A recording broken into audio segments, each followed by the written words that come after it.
ایک غریب بوڑھے شخص نے چیونٹی کے ساتھ اپنا رزق بانٹا تو اللہ نے اس کے لیے سونے کا خزانہ نکال دیا۔ السلام علیکم ورحمۃ اللہ وبرکاتہ۔ سلیمان ایک غریب بوڑھا آدمی تھا جو ایک دور افتادہ گاؤں کے کنارے ایک بوسیدہ جھونپڑی میں رہتا تھا۔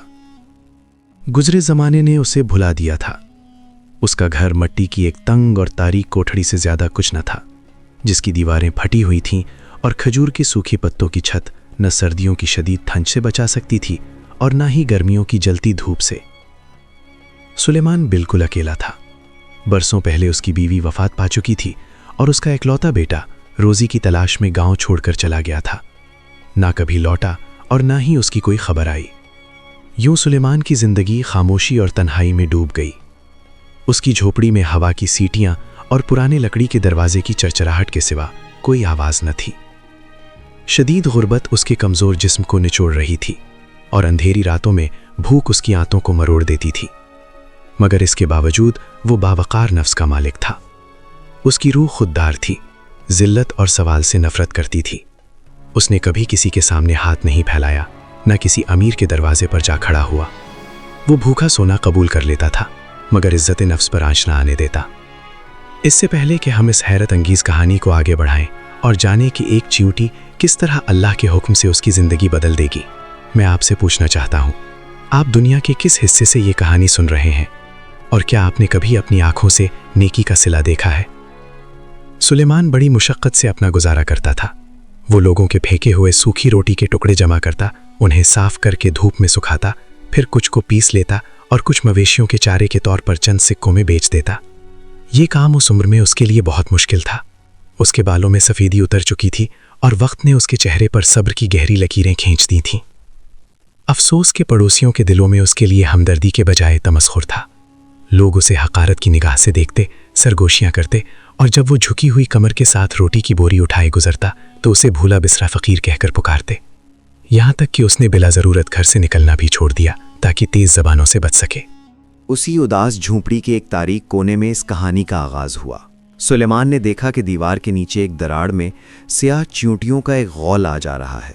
اس نے نہ انہیں مارا، نہ ان پر پانی ڈالا جیسا کہ لوگ عموماً کرتے ہیں، بلکہ ان پر ترس کھایا۔ اس نے ان کمزور چیونٹیوں میں اپنی ہی تصویر دیکھی، تنہائی، محنت اور بقا کی جدوجہد۔ اسے یوں محسوس ہوا جیسے اس کی غربت اور چیونٹی کی کمزوری کے درمیان کوئی اندیکھا رشتہ ہے، جیسے دونوں رزق کی تلاش میں سرگرداں ہوں۔ اس کے پاس ایک پرانی زنگ آلود ڈبیا میں تھوڑی سی کھردری شکر تھی جو اس نے برے دنوں کے لیے سنبھال رکھی تھی، مگر اس کے نرم دل نے گوارا نہ کیا کہ وہ خود رکھے اور چیونٹی کو خالی ہاتھ دیکھے۔ وہ تھکے ہوئے گھٹنوں کے بل بیٹھا، شکر کی ایک چھوٹی سی مٹھی لی اور نرمی سے چیونٹیوں کے راستے میں ڈال دی، گویا وہ مہمانوں کی ضیافت کر رہا ہو۔ وہ انہیں دیکھتا رہا کہ کس خوشی اور لگن سے وہ شکر کے ذرے اٹھا کر لے جا رہی ہیں۔ اس کے ہونٹوں پر ایک ہلکی سی مسکراہٹ آ گئی جس نے اس کے تھکے چہرے کو روشن کر دیا۔ اسے یوں لگا جیسے اس کی زندگی کا اب بھی کوئی مقصد ہے اور کوئی ایسا ہے جسے اس کی ضرورت ہے، چاہے وہ ایک ننھی سی چیونٹی ہی کیوں نہ ہو۔ سلیمان کو ذرا بھی اندازہ نہ تھا کہ یہ معمولی سا عمل جو اس نے خالص نیت اور سچے دل سے کیا ہے، اس کی پوری زندگی کا رخ بدل دے گا۔ ایک ابر آلود صبح تھی۔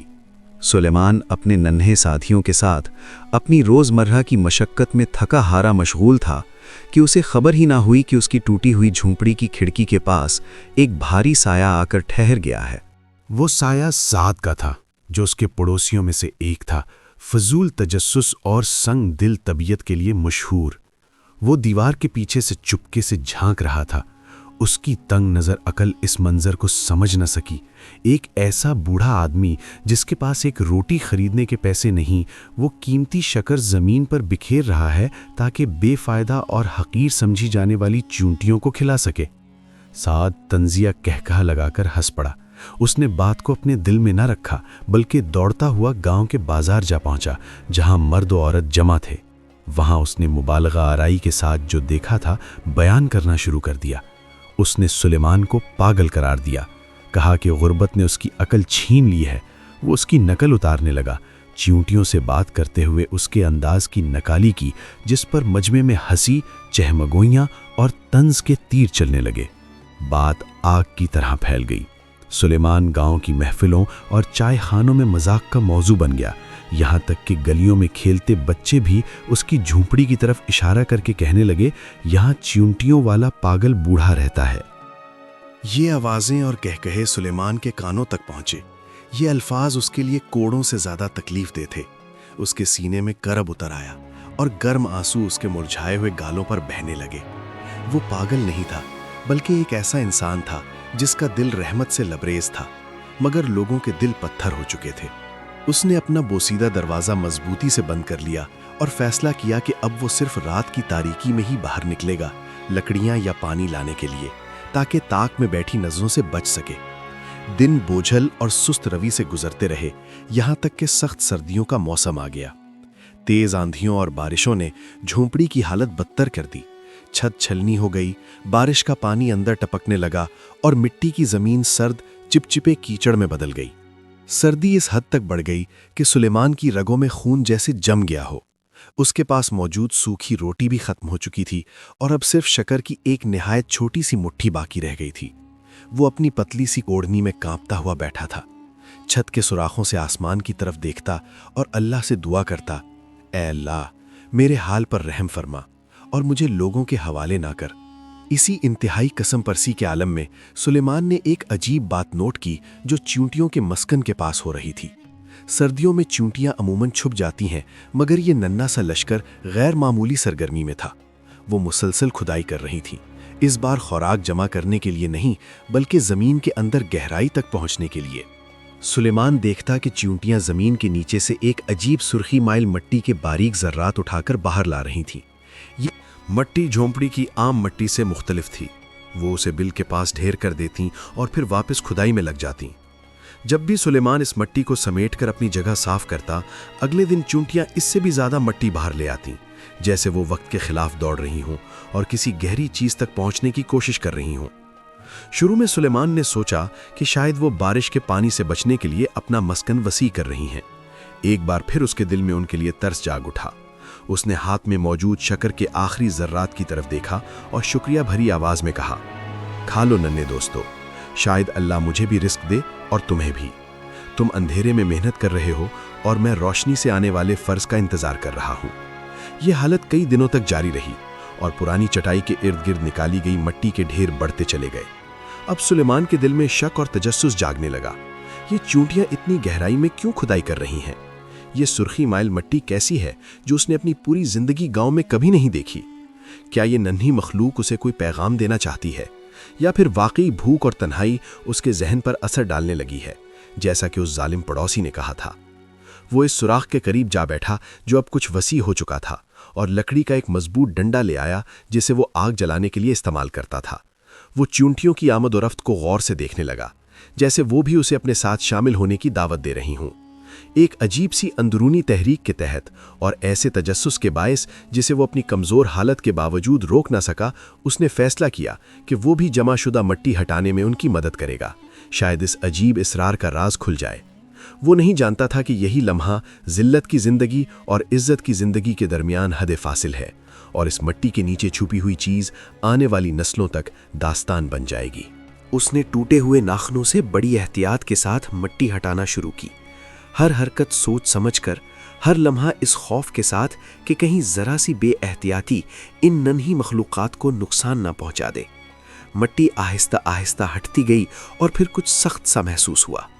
تھوڑی دیر بعد ایک پرانی مٹی کی سراہی کا منہ ظاہر ہو گیا جس پر موم کی ایک سخت جمی ہوئی تہ تھی، وقت کی طرح مضبوط، راز کی طرح خاموش۔ بڑی مشقت سے سلیمان نے سراہی کو دونوں ہاتھوں سے تھاما اور زمین سے باہر نکالا۔ وہ سائز میں چھوٹی تھی، مگر اس کا وزن ایسا جیسے لوہے سے بھری ہو، جیسے اس میں صرف دولت نہیں بلکہ برسوں کا بھروسہ بند ہو۔ کانپتے ہاتھوں سے اس نے موم توڑا۔ جب سراہی کو ہلکا سا جھکایا تو ٹاٹ کی بوری پر ایک ایک کر کے سنہری سکے لڑک پڑے، قدیم اسلامی سونے کے دینار جن پر کلمہ توحید کندہ تھا۔ سلیمان کو فوراً احساس ہو گیا کہ یہ عظیم رزق دراصل غربت سے بھی بڑا امتحان ہے۔ اس نے آنسو پوچھے، سونے کو جلدی سے جمع کیا، دوبارہ مٹکے میں رکھا اور پرانے چولہے کے نیچے ایک نئی کھو میں چھپا دیا، پھر اس پر راکھ اور لکڑیاں ڈال دیں۔ اس کی ظاہری زندگی میں کچھ بھی تبدیل نہ ہوا، وہ اب بھی پیوند لگے کپڑے پہنتا رہا اور لوگوں کی نظروں سے بچنے کے لیے حسب معمول سوکھی روٹی جمع کرنے نکلتا رہا، مگر اصل تبدیلی خاموشی سے شروع ہو چکی تھی۔ سلیمان نے فیصلہ کیا کہ یہ دولت صرف اس کی آسائش کے لیے نہیں بلکہ اللہ کے ساتھ تجارت ہوگی۔ وہ خفیہ طور پر قریبی شہر گیا اور سونے کے سکوں میں سے صرف 1 دینار بیچا۔ اس رقم سے اس نے آٹا، تیل اور گوشت خریدا، لیکن دن کی روشنی میں کچھ بھی اپنے گھر نہ لایا۔ اس نے ایک دیانتدار تاجر سے معاہدہ کیا کہ وہ یہ رزق رات کے وقت گاؤں کے غریبوں، بیواؤں اور محتاجوں کے گھروں تک پہنچائے اور کسی کو یہ نہ بتائے کہ دینے والا کون ہے۔ گاؤں میں ایک ہلچل مچ گئی۔ لوگ ایک ایسے نامعلوم محسن کی باتیں کرنے لگے جو گھروں کو نعمتوں سے بھر رہا تھا۔ سالم اور اس کی بیوی حیرانی سے پوچھتے پھرتے تھے کہ یہ سخی دولت مند آخر کون ہے، اور سلیمان وہ سب کچھ سنتا، اپنی سوکھی روٹی پیستا اور دل ہی دل میں مسکرا دیتا تاکہ کسی کو شک نہ ہو۔ مہینے گزرتے گئے اور سلیمان نے اپنے سب سے بڑے منصوبے کی تیاری شروع کر دی۔ اس نے شہر کے ایک وکیل کے ذریعے مسجد کے قریب ایک زمین خریدی اور وہاں ایک بڑی تکیہ بنوانے کا حکم دیا تاکہ مسافروں اور فقیروں کو کھانا کھلایا جا سکے۔ جب عمارت مکمل ہوئی تو پورا گاؤں حیرت سے امڑ آیا۔ لوگ دور سے اسے دیکھتے، قریب آ کر خاموش ہو جاتے، جیسے آنکھوں کو اپنی ہی نظر پر یقین نہ آ رہا ہو۔ سلیمان ان سب کے سامنے کھڑا تھا۔ وہ اپنے آنکھوں کی کوشتوں سے آنسو پونچھ رہا تھا، لیکن اس بار کے مشکل کے بارے میں نہیں سوچ رہا تھا۔ سادہ لباس، جھکی ہوئی نظریں، مگر لہجے میں عجیب سا وقار تھا۔ اس نے پرسکون آواز میں اعلان کیا، یہ جگہ اللہ کے لیے وقف ہے اور جب تک سانس ہے میں خود اس کی نگرانی کروں گا۔ یہ سنتے ہی مجمع ساکت ہو گیا۔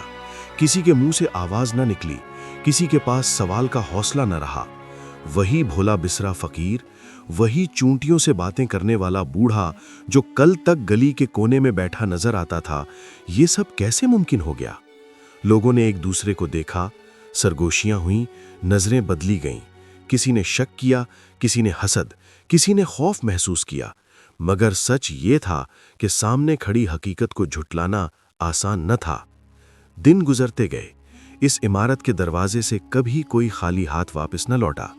کہیں راشن بٹتا، کہیں یتیموں کی خبر لی جاتی، کہیں مسافر کو چھت ملتی، کہیں بیمار کو سہارا۔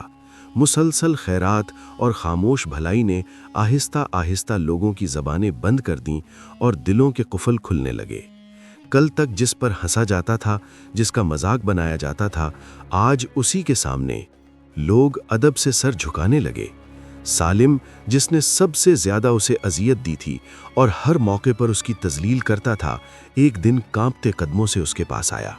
سلیمان نے نہ اس کے ماضی کا ذکر کیا اور نہ اس کے زخم گنوائے۔ اس نے اسے بھی ویسے ہی دیا جیسے اللہ نے اسے دیا تھا، بلا حساب، بلا شرط۔ سالم کی آنکھیں بھر آئیں۔ وہ نظریں جھکائے کانپتی آواز میں معافی مانگتا واپس لوٹ گیا، اور سلیمان نے دل ہی دل میں شکر ادا کیا کہ اللہ دلوں کو بھی بدل دیتا ہے جیسے قسمتیں بدل دیتا ہے۔ مگر کہانی ابھی ختم نہیں ہوئی تھی۔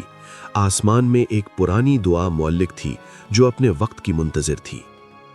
بارش والی ایک رات تھی۔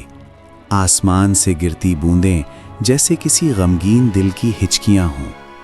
ہوا میں ٹھنڈک تھی اور فضا میں ایک انجانی اداسی۔ کہیں اسی رات ایک باپ ہاتھ اٹھائے اپنے گمشدہ بیٹے کے لیے دعا کر رہا تھا۔ اس کی آواز بارش میں کھل جاتی، مگر آنسوؤں میں ڈوبی وہ دعا عرش تک پہنچ رہی تھی۔ ادھر سلیمان تکیہ میں کھانے کی تقسیم کی نگرانی کر رہا تھا۔ ہال میں خاموشی تھی، صرف برتنوں کی ہلکی آواز اور بارش کی مدھم سرسراہٹ سنائی دیتی تھی۔ اچانک دروازہ کھلا، ایک شخص اندر داخل ہوا۔ پھٹے پرانے کپڑے، جھکا ہوا جسم، قدم گھسیٹتا ہوا، چہرہ زرد، آنکھیں غربت اور تھکن سے دھسی ہوئیں۔ اس کے کپڑوں سے نمی ٹپک رہی تھی، جیسے وہ بارش میں بہت دیر بھٹکتا رہا ہو۔ اس نے نظریں اٹھا کر کسی کو نہ دیکھا، خاموشی سے چلتا ہوا ہال کے ایک کونے میں جا بیٹھا۔ وہ کچھ نہ بولا، بس سامنے رکھے برتنوں کو دیکھتا رہا، ایک گرم پیالہ سوپ ملنے کا منتظر۔ سلیمان حسب عادت خود آگے بڑھا۔ اسے کبھی کسی کو خالی ہاتھ لوٹانا گوارا نہ تھا، خاص طور پر اجنبیوں کو جو خاموشی میں زیادہ چیخ رہے ہوتے ہیں۔ اس نے سوپ کا پیالہ لیا، چند قدم آگے بڑھا اور نرمی سے اس شخص کے قریب پہنچا۔